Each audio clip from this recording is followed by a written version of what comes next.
Hello, everybody, and thank you for joining me on another episode of the Estrella Podcast. My name is Danielle Miranda, and before I get started in introducing today's wonderful guest, the time has come. Estrella is now in their beta phase. If you would like to learn more information about the platform and what's to come, head over to estrellaadvisors.com. Now, for introducing today's guest. I'm really excited to bring to you voice channeler Kim Charlson. Hi, Kim. How are you today? I'm doing great. Thank you so much for having me on the podcast. I'm delighted to share more about voice channeling and my spirit guide that I channel, whose name is Monty. Oh my goodness. I'm super excited to hear about Monty and to learn more about what it is that you do. May I ask, where are you located? I'm based in Arkansas, and so I work with people remotely across the entire world. I'm very blessed that we have this technology that we can connect in this way. So it's been an adventure learning how to voice channel, because voice channeling is something that, a lot of people don't know a lot about. And it's definitely something that we've learned how to adapt to being online for voice channeling, because voice channelers are a little bit more rare these days than they used to be. It was something that was a bit more popular in the 80s and 90s than it is now. I am super interested and intrigued because if I may ask, what is the difference between a voice channeler and a medium? So, voice channeling is the practice where we allow a higher source of guidance come into our body and assume control and speak through our own vocal cords and use our bodies to express. And it's usually something like a spirit guide or an ascended master, or it could be an extraterrestrial, but generally it's considered a higher source of guidance than someone that has recently passed away or that's in your ancestral line, which is what a medium will do. Mediums access the field that's closer to your own in terms of the beings that they're contacting generally are at a lower vibrational level, which is not to say that though their advice is not valuable. It's just that they usually haven't gone through as much spiritual development as some of the higher ascended consciousnesses that voice channelers will work with. And that's kind of the difference between the two. Very interesting. I would like to know, Kim, so when you actually have the spirit go inside your body, is this something that you are feeling? Like, can you actually feel the spirit entering your body? And do you have control of that? Or are you out of control once they're in your body? For me, and the way that I do voice channeling, I use semi-conscious trance channeling, which means that my consciousness is kind of hanging out in the back. It's still there. I'm still very much in control of what's happening, but I have released a certain amount of control and have surrendered to the being. But there's a whole practice that we do as voice channelers before we begin to make sure that we know what we're connecting to, and that as we're entering into that semi-conscious trance state or full trance state, that we've done the energetic preparation to protect ourselves and make sure that we're only bringing in something for the highest good of ourselves and the participants that we're channeling for. And it's really a process of allowing yourself to come to that state of surrender, because we have to go through the practice of understanding we're accessing a higher source of consciousness that we don't know what they're going to say. We don't have the answers, and we're also surrendering control. So it's a lot of cooperation and coordination with that source of guidance. But there's different ways of channeling. So anyone can channel without having to go into a semi-conscious trance state or something deeper. Some of the most famous channels that are out there, they historically, like Jane Roberts was one of the first like really big channels in the United States. She would go into a full deep trance state. So she would completely be unconscious, and the being would assume control of her body. More modern channels don't tend to go into such a deep trance state, but it's a spectrum. So you can channel and contact a source of higher guidance while you are fully embodied, fully in your conscious state. And instead of having the source of guidance come into your body, it could be like you're sitting at a table with a friend and having a conversation with them like that. Now, you had mentioned just a minute ago, before you actually do that energetic channeling, you had stated that there is modalities of protection that you use to kind of help protect you from these spirits entering your body. If you don't mind sharing, what are some of those modes of protection that you use? Yeah, I'd be happy to walk through the process of how I channel. And every channeler has their own unique process. So this is what works for me, and some other channels use something different.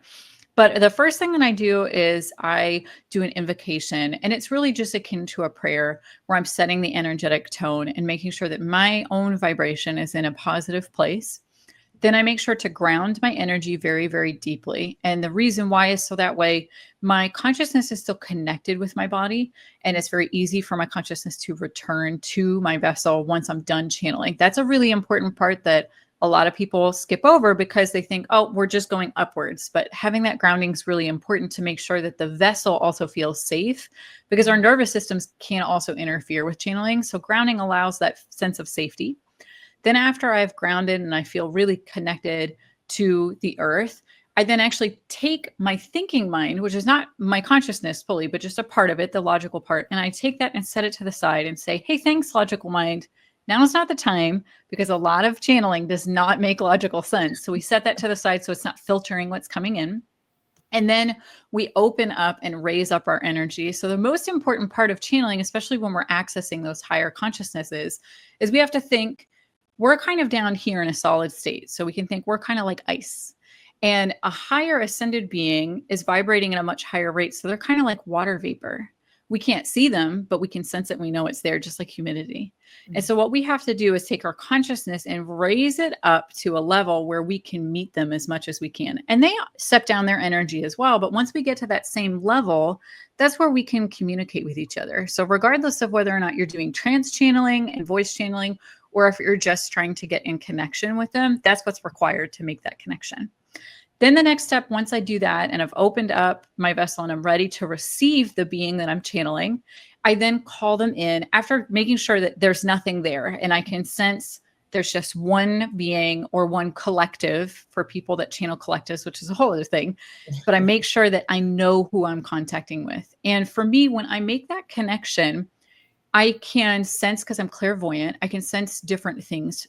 When I first started working with him, he would show up as kind of almost some fishy characteristics on a humanoid form. But now that we've gotten to know each other really well, how I see his energy is it's light coming through waves. If you're under the water and you can see the light coming down through the waves. And I know that's his energetic signature. I know that it's him.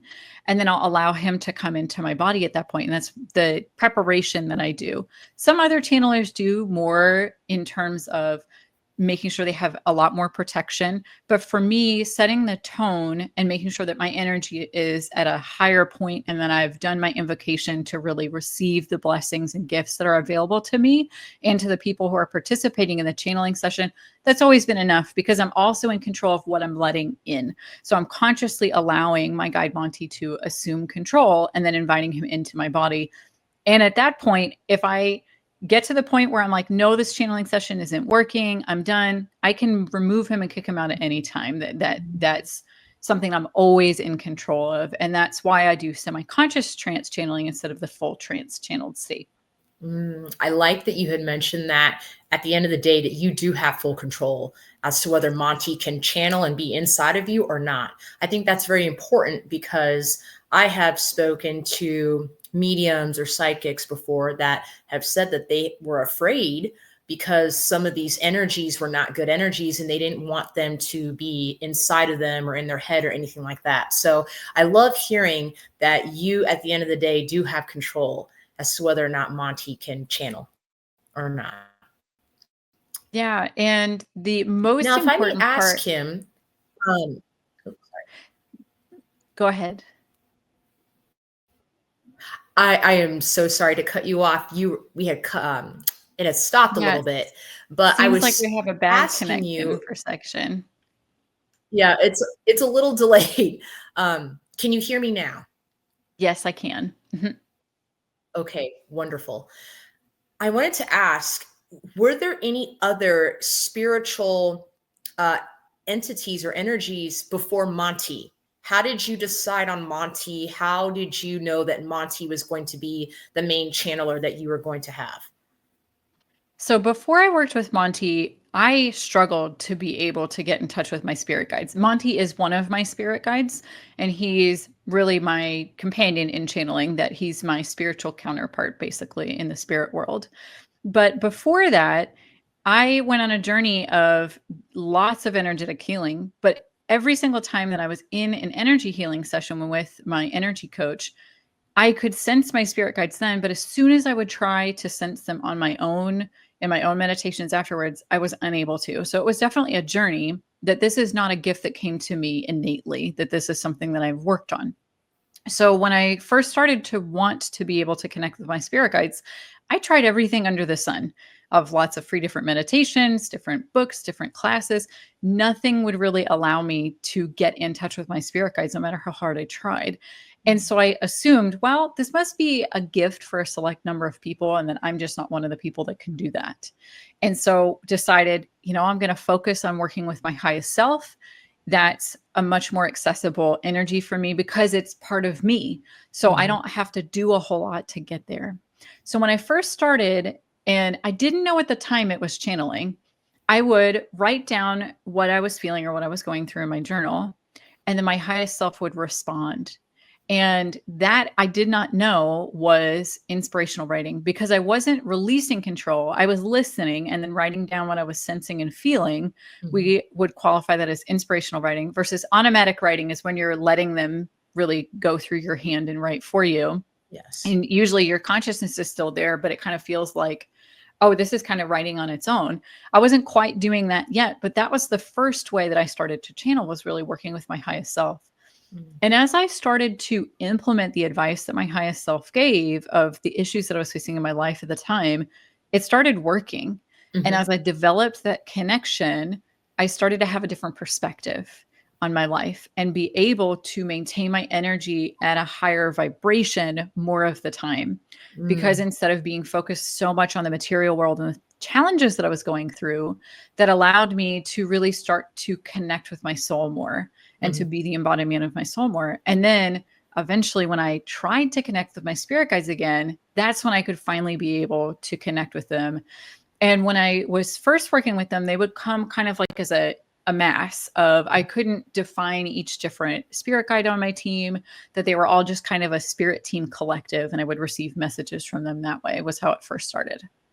What I love, Kim, that you had said, which I have found in my own spiritual journey is very important, is that you said once you started working on your higher self and doing that internal work, that is when you were able to channel your gifts at a very deeper level.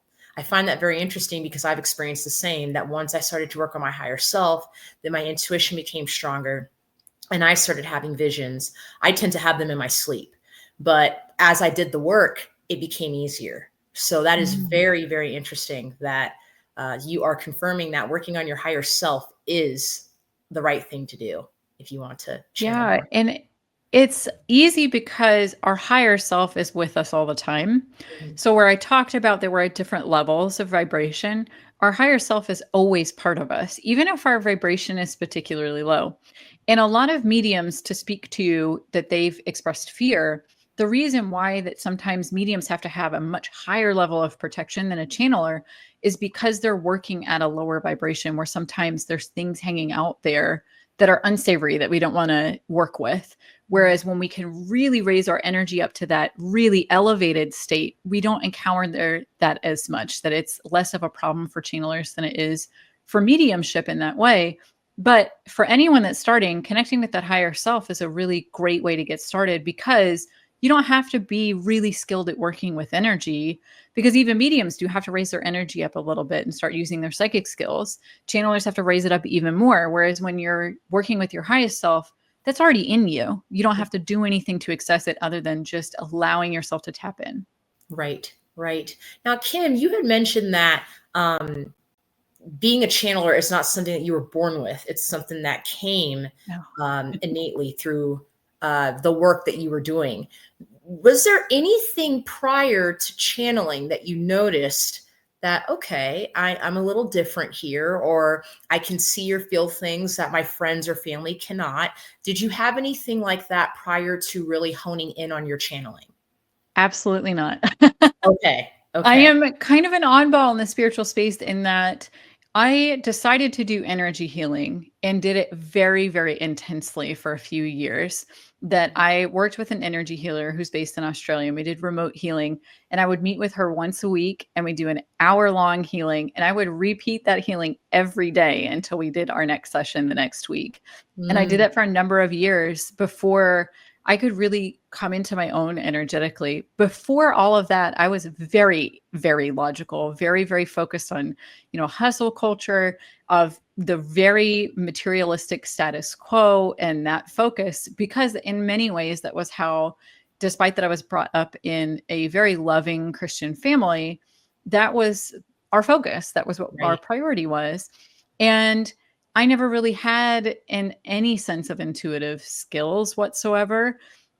Never really opened to it, was very closed off because I used my logic mind so much in my life and was a really big focus for me for so long. And after I'd done the energy healing for quite a while, I knew that I had changed so much that functioning in that way of using my logic mind all the time was not going to work for me going forward. So I was trying to Mm. find a new path in life and decided, hey, I'll become an energy healer because this was so profound for me. I think it could really help other people.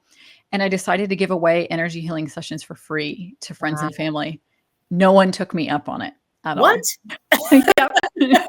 Rejection is always redirection. And Oh, so my energy healer had started working with my husband at the same time because he saw all of the changes in me and was like, hey, I'll give it a go too.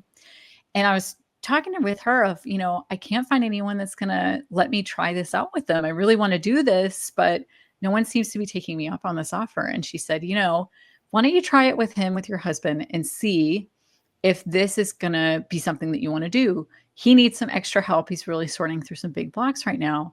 And that led to the first time that I channeled, that as I was in that mode of preparing to kind of clear this block, I thought to myself, it would be really nice if there was somebody here to help me right now because I don't know what I'm doing. And I was really I've always been someone that seeks a lot of external validation. That's one of my big life lessons that I'm going through. And I felt this really loving energy kind of hanging out off to the side and said, this must be the energy that he needs. I'm going to bring this energy into my body and then transfer it to him. Because in some ways, that's what you do in energy healing. And at that point, I started to feel this pressure on my throat. And I was like, okay, this is interesting. I'm going to surrender to this and let it do what it wants to do, because I was working on learning how to surrender at that point in time. And the next thing I know, I start speaking.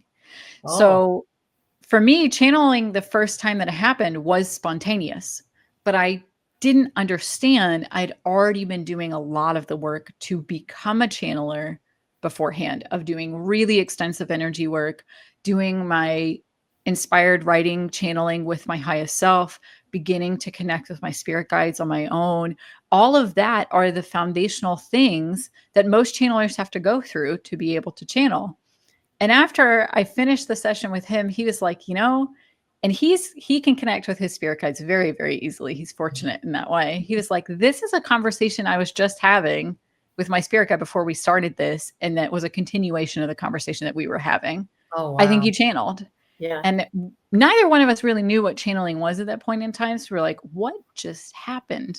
And at that point, I could have decided, no, I have lost my mind. This is too far. This is not for me. I'm going to go back to the logical world, because the logical world says you are crazy, that you've lost your mind. That's Right. your subconscious coming through. But it was things that I would have never said myself in a format I would never have used. And I decided, hey, I'm going to go down this other path and explore channeling and see if this is for me. That is so interesting. Kim, you had talked about, with your logical mind and then with you being in the corporate world, may I ask, what was it that finally snapped? What was your aha moment where you felt like, okay, I need to get this energy work done? Mm. It was a couple different things. And for our listeners, please be aware I'm going to talk about medical trauma because it is part of my story. So I have owned a marketing agency, and I still own it now, for about 13 years. And it was just so stressful all the time. And no matter how much I systemized or hired the right people, things would just go wrong. Things that couldn't be fixed, like a button would disappear and we didn't know why, or an ad account would have a glitch that would spend thousands of dollars overnight that no one was responsible for. And it seemed like now at this point, there were all these synchronicities that were happening to try to get me to understand, hey, this is really not right for you. And I couldn't deal with all the stress. Then my husband dislocated his shoulder, and we own the agency together. So he did it at work. And then I was running it all on my own, had all of these issues that had to get solved all the time. He was down for the count. I was also having to make sure to take him to rehab. It was just too much. And I said to myself, I need something that's going to help. And I started trying therapy, a very traditional CBT style therapy. But the problem was I was so self-aware that therapy didn't work. Every therapist was like, I don't know what to do with you because you've already worked through the normal stuff we work through with CBT. Like, you can guide yourself through this and you have the coping mechanisms. It's just, well, this just sucks. This is the way it is. Right. And I thought to myself, that cannot be all that there is of that. Just life sucks. Get on with it. Right. Was kind of the perspective that was shared by the therapist. And I didn't just try one, I tried multiple therapists. Then at that point, I decided, I'm going to try an energy healing session with my friend that she had started her energy healing business. We'd worked together on previous marketing projects together. She's the healer that I ended up working with extensively. She was giving away free sessions because she was deciding if she wanted to do it. And it was hugely transformative of that experience. In the first session, I had just this amazing opening up of my energy in such a way that I was like, this is the thing I have been looking for. But life continued to be hard and intervened. And I ended up getting very ill and went to the emergency room. They got the diagnosis wrong. They thought it was gastritis. It ended up being a UTI. And by the time I went and saw another doctor, what had ended up happening was the infection had gotten really bad. So they decided to give me some pretty extreme antibiotics as a result. And for all of our listeners, you want to avoid anything that's a fluoroquinolone. So that includes Cipro and levofloxacin, Levaquin. Those have a black box warning on them in the United States. They're banned in a lot of countries because they can cause basically like a bomb going off in your body. That's what happened to me. So within like 15 minutes I was, turned to my husband and said, well, here goes nothing. I didn't feel good taking it, but I didn't listen to my intuition. It was there, but I didn't listen to it. And I popped the pill in my mouth and I sat down and I just started doing tarot cards and was shuffling my tarot deck. And all of a sudden I couldn't feel my hands anymore. And it led to within like 45 minutes, I couldn't function. I had all of the classic signs of what we call floxing, which is the experience of having a severe adverse reaction to one of these fluoroquinolone antibiotics. And at that point, I couldn't walk for about 4 weeks. I couldn't support my own body weight. I lost about 20 pounds within that time period. My central nervous system was completely shot. And it has been a recovery that it's been quite a few years now, but it created a very negative effect in my life. And then by the time I finally got in the shower of like, I could actually stand up to bathe, I was in the shower and I thought to myself, when you get out of this, you have to decide that this is not going to take you down.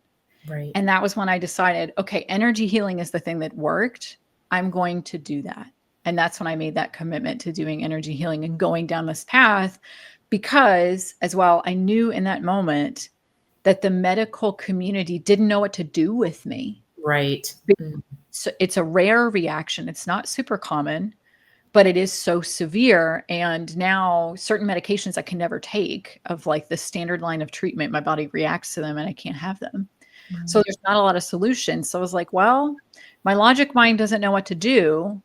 Let's try energy healing, because it was so profound in that moment when I did try it the first time. I'm going to make that commitment and sign up to be one of her clients. And that led me down the path of working on my energy to get my body to be okay. And even now, a lot of my work as a channeler is taking care of my physical vessel, making sure I'm constantly listening to it, because that's part of my work, is making sure that I'm a good vessel for the guidance that's coming in. So I've Right. had, as part of my journey, understanding my body has been a big part of that. Right. Right. Wow. Thank you so much for sharing. That was very profound. And I appreciate you giving our listeners and our viewers some insight on that medication. So in the future, they will be aware of that as well. Kim, if I may ask, how close are you and Monty? We're very close. I would consider him like one of my best friends, Oh, which is a funny thing to say when they're not physical, but we do spend a lot of time together. He is my coworker, my companion, my trusted source of guidance. So that if I have questions, he's the person I ask when I can't figure it out myself. I guess spirit being, it's not really a person, but even still, I think of him as, he's such a presence in my life. We're very close with each other. But at the same time, we do have strong boundaries with each other of like, if there's questions that he knows that I need to sort through on my own, he will say, hey, this is something that you need to figure out, that I can provide some perspective and talk through it with you, but this is for you to figure out. And that's kind of one of the differences between him, I think, and other sources of channeled guidance. He really wants whoever it is that he's speaking with, whether it's me or someone that we're channeling for, it's about helping you arrive at a decision and you take action because you're responsible for what happens in your life. right. And that he's just someone to share a different perspective, who can see more. He's at a higher level than us. So his perspective allows him to see more intimately all the different energetic bits and pieces that are happening in part of a situation. Has there ever been a situation, Kim, where Monty has come to you wanting to channel through you and give you a message about a client that maybe he didn't get to give the message for your client during the session?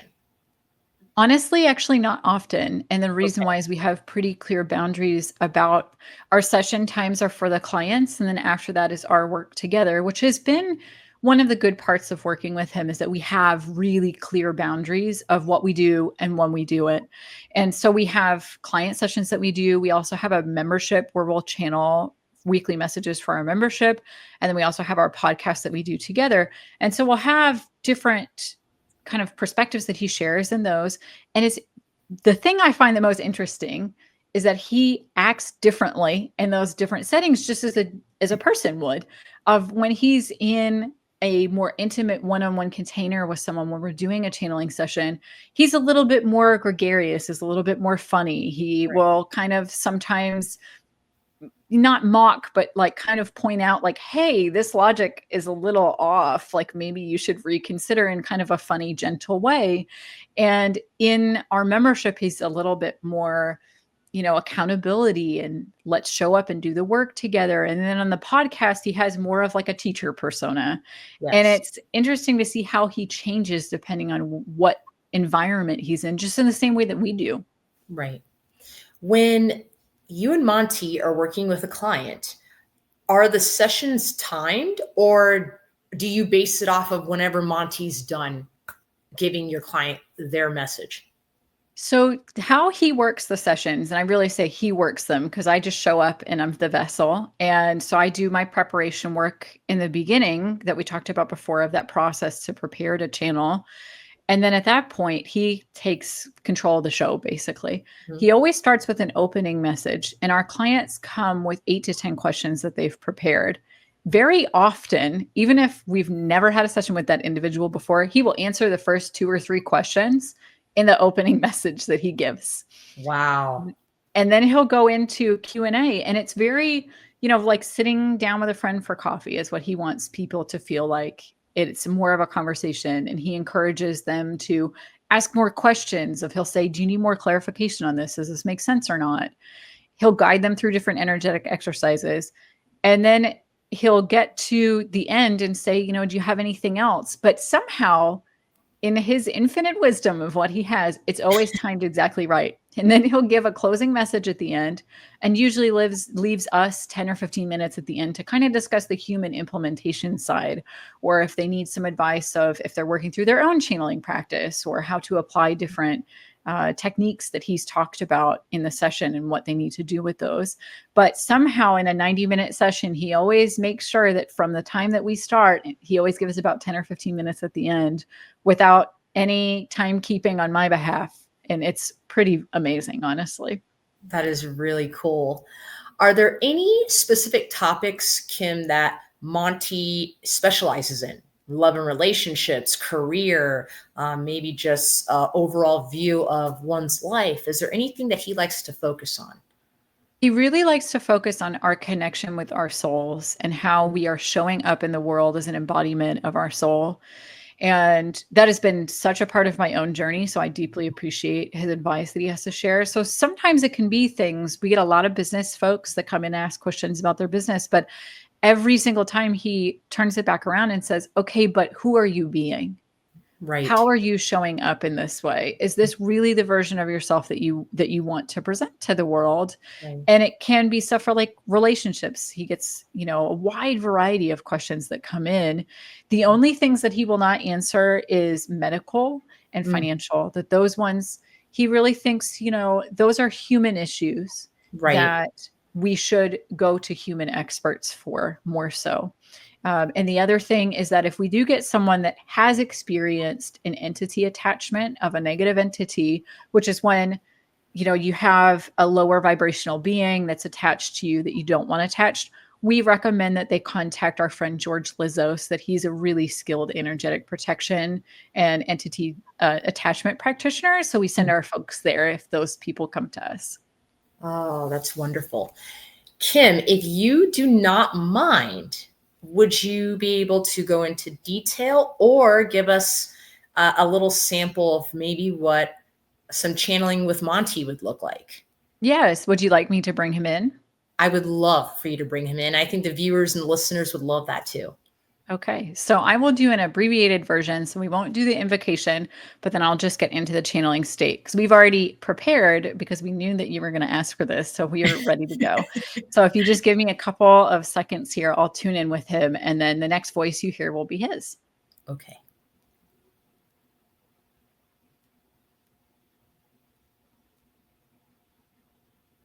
Hello, Danielle. It is Monty. How are you this afternoon?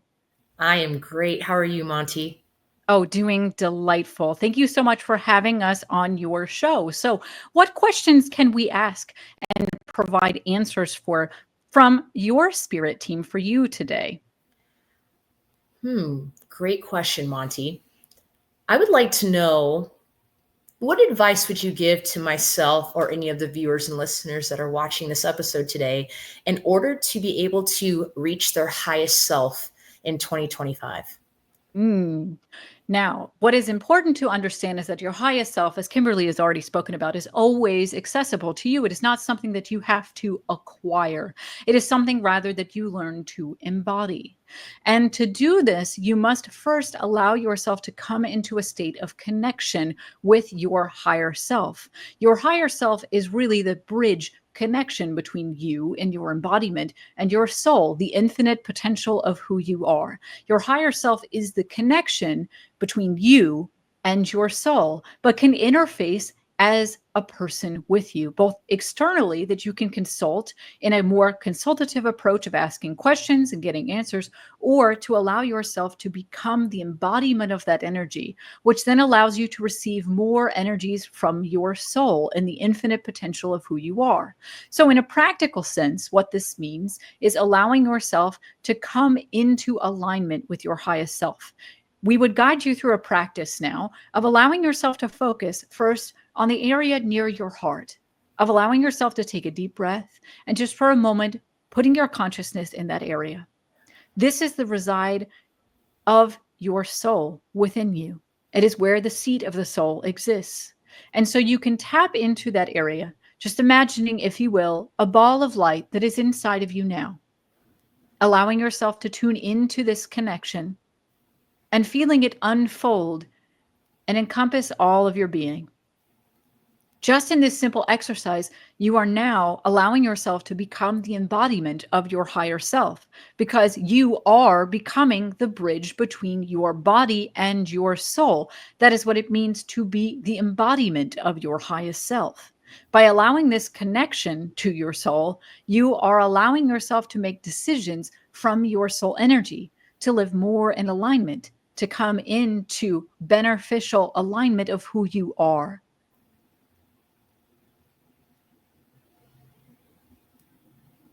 Monty, thank you so much for answering that question. I do have another question, if that is okay to ask. Yes, absolutely delighted to answer. As we can see, there is quite a bit of negativity going on in the world. How does one kind of channel that out so they're not focused so much on the news, social media? They're not bringing in that negative energy, but instead they're manifesting more positive, loving energy. What advice or tips would you give for anyone to be able to do that? Let us first answer what it truly means to manifest love into your reality, to manifest positive emotions. What that means is that you, inside of yourself, are creating the energy of positivity. So rather than taking in positivity from your external environment and being dependent upon it, you must rather get into that state of creation where you are allowing the energy of love or whatever other positive energy that you would desire to come into manifestation through your vessel. That is the key to understand that any time that you are consuming positive energy, it will never have the effect of if you created it yourself. But if you are in the mode constantly of taking in negative energies, you are preventing yourself from the mode of creation because you are not allowing yourself to create, but rather are consuming. That is why that sometimes if you are constantly in the habit of looking at social media or the news and allowing yourself to constantly consume that negative energy, you refrain from creating positive energies in yourself. And so you say, I will consume media that is more happy, more in alignment with what I wish. They feel a certain obligation of to know what's going on in the world. Key to understanding is that you interact with both positive and negative energies in your environment while still allowing yourself to create a positive energy within yourself at the same time. So even though you may be seeing all of the negative things, the things that you do not desire, the things that are struggles and challenges being created in the world by other individuals, you can still create the energy of hope and love and joy and bliss within yourself and still interact with those things that are of a negative energy and allow yourself to come into the expression of your soul and then take action in alignment with your soul that allows you to interface with these negative energies in such a way that you can produce positive results in the world. So it is key that you do not allow yourself to do what is called spiritually bypassing just to avoid the negative, but rather be a source of the positive and understand that when you do this, it creates a cascading effect in a different way than if you are just consuming positive energy. It is your mode of creation that is essential. Monty, thank you so much for channeling through Kim. What great responses. And I know the listeners and viewers appreciate it, and so do I. Thank you so much. We are delighted to be here with you and are so thankful for this platform to share our messages further. We would invite all those that wish to hear more to tune in to our messages to increase their ability to come into alignment with their soul. We send them great love. That is all.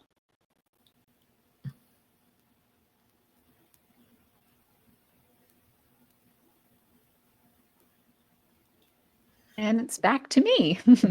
That was incredible. Wow. He is a presence, that's for sure. It took him a little bit to get started in the beginning that we did muddle a few words there, but that happens when you are in a state of trying to channel quickly, which usually happens when we do guest appearances, that sometimes that happens and then we kind of get in the mode of being in the flow and it is a little bit easier.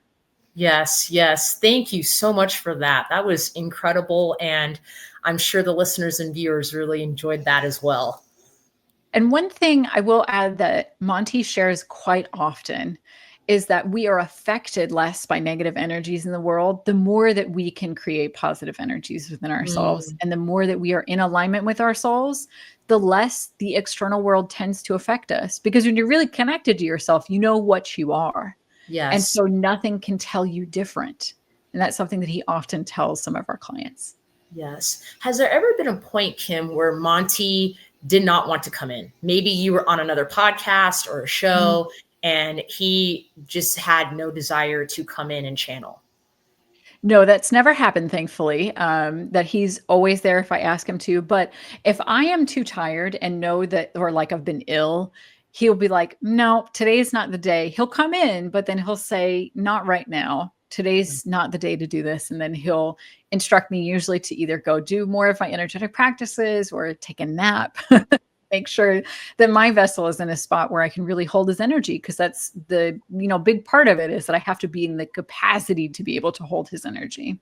In what ways, Kim, has channeling Monty and being a part of this wonderful modality that you do with your clients through channeling, how has this brought you more peace and clarity as to who you are as a woman, a spiritual being having so human much. experiences?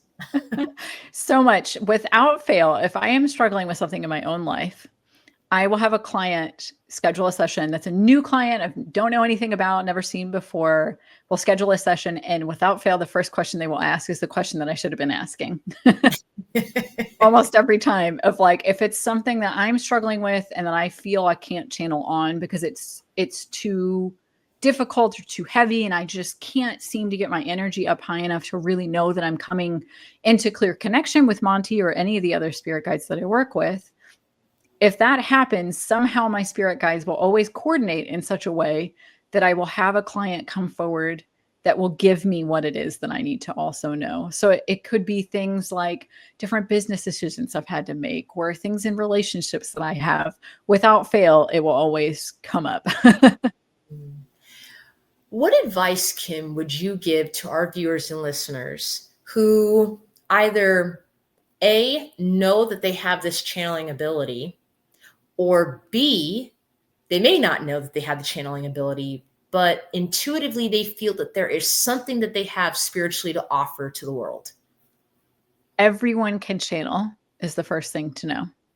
Absolutely, everyone can do it. Not everybody should. It's not appropriate for everyone, because if you have dissociative issues that you have a hard time making sure your consciousness stays in your body, you really don't want to go down the channeling path, because that can lead to spiritual psychosis. And it's something we do have to be aware of as channelers, because we are moving our consciousness out of the way. But everyone has the ability to channel, maybe not to voice channeling, maybe not to automatic writing, but there is some way for you to receive guidance in your life from a higher source, one way or another, whether that's from your higher self, from your spirit team, from an ascended master. There's some source out there for you. The key is learning how to work with your energy. And I feel like I say that a lot. And anyone that wants to work on channeling, it really requires you to raise your energy up and get in that mode of receiving and that state of surrender, of even just logically of saying, I don't know the answer. I can't know the answer. Somebody else might. I'm going to ask them. But as well, it's about being able to feel centered in your body, of understanding that you are a vessel. And that's for everything. That's not just for channeling. The more that we work on our energy, the more that we care for our vessels, the more that we can embody our souls, and the more that then we can act in a way in alignment with our lives that really make us feel fulfilled and feel whole in a way that, other modalities might not have the capability of doing. And I found that in my own journey quite a bit, but that I would say, if you want to work towards channeling, learning the foundational energetic skills of grounding, opening up your vessel, making sure that you've cleared away energetic blocks, that you have discernment to know what you're connecting to. And then that state of surrender, once you've done all of that, that state of surrender to really accepting that source of guidance, whatever it may be, and feeling that it's in your highest alignment. Those are the keys to channeling. And I do teach other people to channel if they're interested in finding out more. I have a self-guided course. And then we also offer once per quarter, we have a class that we teach online. And we do have a free meditation if you want to just get in touch with your spirit guides. So there's plenty of resources out there. But at the end of the day, what it really comes down to is an awareness of your own energy and capability of working with it.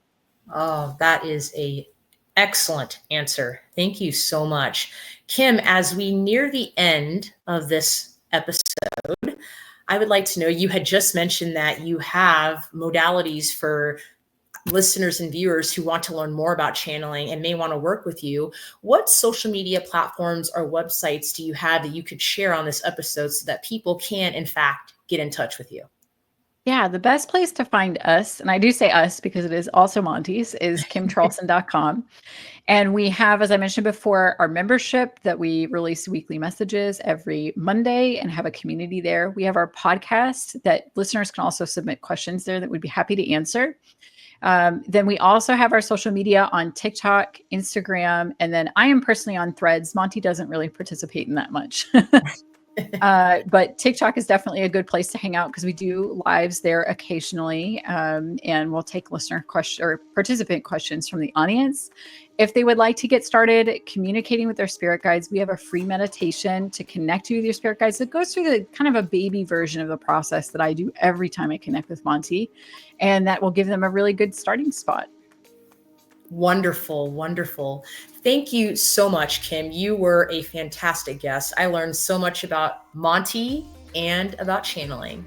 And thank you to all of you viewers and listeners for watching and listening to another episode of the Estrella Podcast. Again, if you would like to learn more information about the new platform that is finally out and is in beta testing, please head over to estrellaadvisors.com.